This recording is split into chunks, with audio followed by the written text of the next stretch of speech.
नमस्कार, मैं Rishabh Shimla higher secondary school के ऑनलाइन स्टडी में आपका स्वागत करता हूं। आज हम एनसीईआरटी क्लास 10th के अध्याय 7 नियंत्रण एवं समन्वय अध्याय का अध्ययन करेंगे। इस अध्याय में हम यह पढ़ेंगे कि जंतुओं एवं पौधों में नियंत्रण एवं समन्वय किस प्रकार होता है और उद्दीपन क्या है। सभी सजीव अपने पर्यावरण में हो रहे परिवर्तनों के अनुरूप अनुक्रिया करते हैं। पर्यावरण में हो रहे ये परिवर्तन जिसके अनुरूप सजीव अनुक्रिया करते हैं उद्दीपन कहलाता है, जैसे कि प्रकाश, ऊष्मा, ठंडा, ध्वनि, सुगंध, स्पर्श आदि। पौधे एवं जंतु अलग अलग प्रकार से उद्दीपन के प्रति अनुक्रिया करते हैं। तो सबसे पहले हम यह देखते हैं कि जंतुओं में नियंत्रण एवं समन्वय किस प्रकार होता है। यह सभी जंतुओं में दो मुख्य तंत्रों द्वारा किया जाता है। तंत्रिका तंत्र नर्वस सिस्टम, दूसरा अंतःस्रावी तंत्र एंडोक्राइन सिस्टम।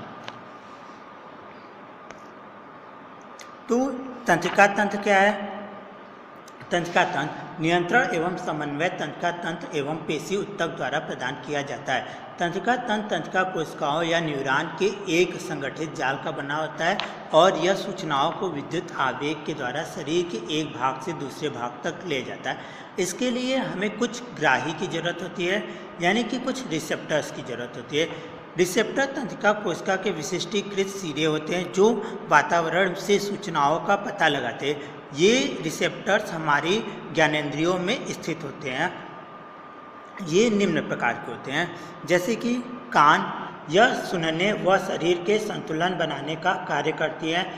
आँख, यह प्रकाशग्राही का काम और देखने का काम करती हैं। त्वचा स्किन, यह तापग्राही गर्म एवं ठंडा और स्पर्श आदि को महसूस करने के काम आती हैं। नाक, यह ओल्फैक्टरी रिसेप्टर्स होते हैं, यह गंध का पता लगाने के काम आते हैं। जीभ, यह गस्टेटरी रिसेप्टर का कार्य करती हैं, यह स्वाद का पता लगाने के काम आती हैं। तंत्रिका कोशिका न्यूरॉन, यह तंत्रिका तंत्र की संरचनात्मक एवं क्रियात्मक इकाई है। तंत्रिका तंत्र के कुछ मुख्य भाग होते हैं, जैसा कि आप चित्र में देख सकते हैं। द्रुमिका यानी कि डेंड्राइट्स, कोशिका काय से निकलने वाली धागे जैसी संरचनाएं जो सूचना प्राप्त करती हैं द्रुमिका कहलाती हैं। दूसरा है कोशिका काय, मतलब सेल बॉडी, प्राप्त की गई सूचना विद्युत आवेग के रूप में चलती हैं, यह कोशिका काय के द्वारा होती हैं। तीसरा तंत्रिकाक्ष, मतलब कि एक्सॉन, यह सूचना के विद्युत आवेग को कोशिका काय से दूसरी न्यूरॉन की द्रुमिका तक पहुंचाता है। अगला है अंतर्ग्रथन, मतलब सिनेप्स, यह तंत्रिका के अंतिम सिरे एवं अगली तंत्रिका कोशिका के द्रुमिका के मध्य का रिक्त स्थान है। यहाँ विद्युत आवेग को रासायनिक संकेत में बदला जाता है जिससे यह आगे संचरित हो सके। अब हम पढ़ेंगे प्रतिवर्ती क्रिया क्या है, प्रतिवर्ती चाप क्या है। रिफ्लेक्स एक्शन, किसी उद्दीपन के प्रति तेज व अचानक की गई अनुक्रिया प्रतिवर्ती क्रिया कहलाती है। जैसे किसी गर्म वस्तु को छूने पर हाथ को पीछे हटा लेना, यह प्रतिवर्ती क्रिया है। प्रतिवर्ती चाप रिफ्लेक्स आर्क, प्रतिवर्ती क्रिया के दौरान विद्युत आवेग जिस पथ पर चलते हैं उसे प्रतिवर्ती चाप कहते हैं।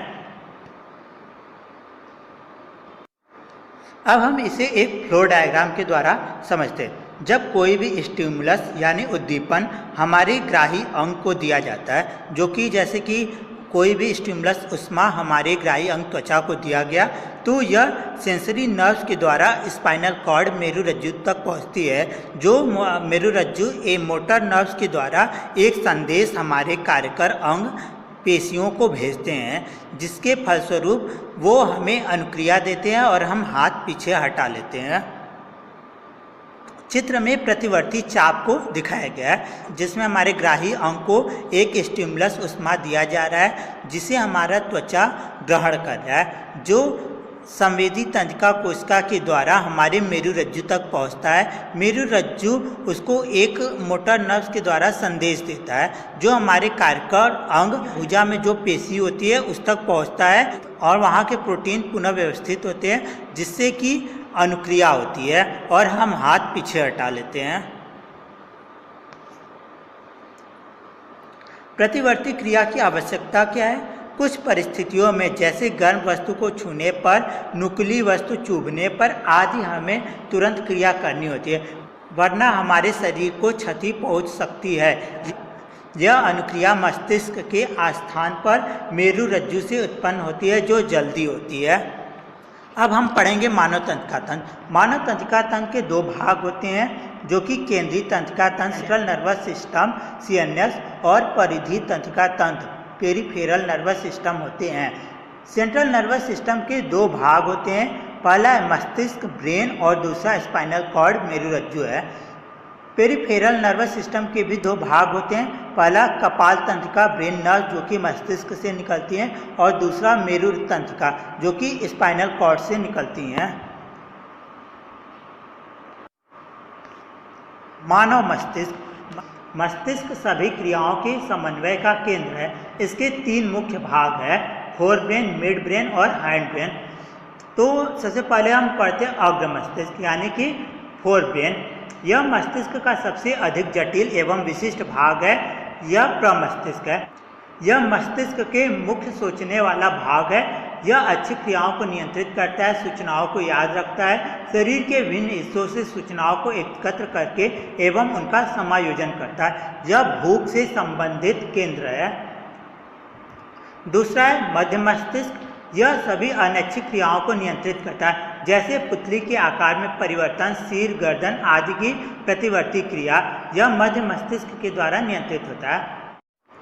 पश्च मस्तिष्क, इसके तीन भाग है, सेरेबेलम, मेडुला और पॉन्स। चित्र में मानव मस्तिष्क के सभी भागों को दिखाया गया है।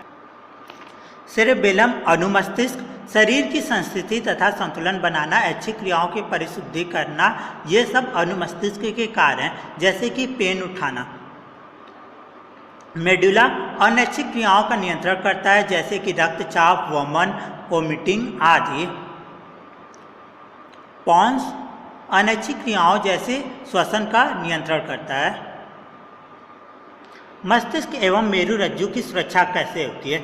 मस्तिष्क एक हड्डियों के बॉक्स में अवस्थित होता है। बॉक्स के अंदर फ्लूइड फील्ड गुब्बारे में मस्तिष्क होता है जो शॉक एब्जॉर्बर का कार्य करता है। स्पाइनल कॉर्ड की सुरक्षा कशेरुक दंड या रीढ़ की हड्डी करती है।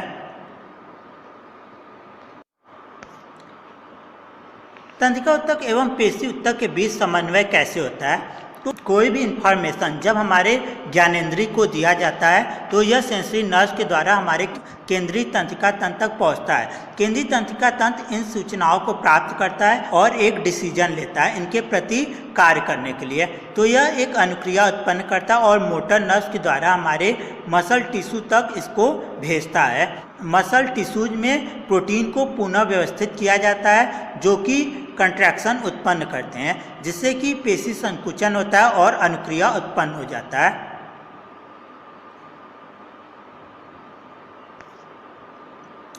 विद्युत संकेत या तंत्रिका तंत्र की सीमाएं क्या है? विद्युत संवेग केवल उन कोशिकाओं तक पहुंच सकता है जो तंत्रिका तंत्र से जुड़ी हैं।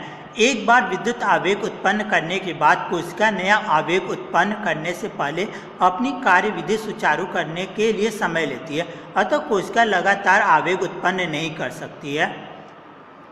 पौधों में कोई तंत्रिका तंत्र नहीं होता है, इसलिए इनमें रासायनिक संचरण होता है। हमारे इस वीडियो को ध्यान से एवं धैर्यपूर्वक पढ़ने के लिए आपका धन्यवाद। आगे के टॉपिक्स हम अगले वीडियो में पढ़ेंगे।